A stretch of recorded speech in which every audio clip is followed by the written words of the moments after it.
Good morning guys. So ito na yung na-pruning ko last 2 years. Bago na ito, bagong tubo. Tapos ito yung pag-harvest ko. Binibend ko siya. Tapos yun ang pinutol ko dati. Yan, bagong tubo. Tapos lahat sila ay may mga bunga. Tapos i-bend lang yung sanga lahat ng mga coffee. Ginaganito ko. Tapos nilagyan ko ng triple 20 na abono. Ang daming nilagay ko, tapos dami silang bunga. Dati nung hindi ako naglagay ng abono, parang walang bunga. So ganito.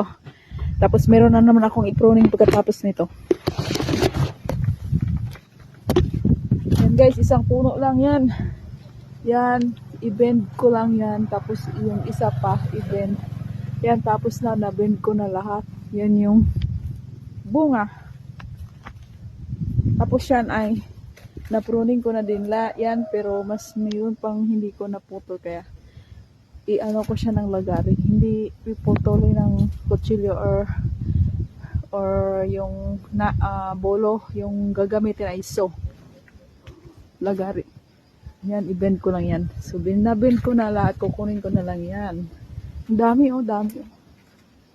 Tapos lagyan ko ng abono pagkatapos.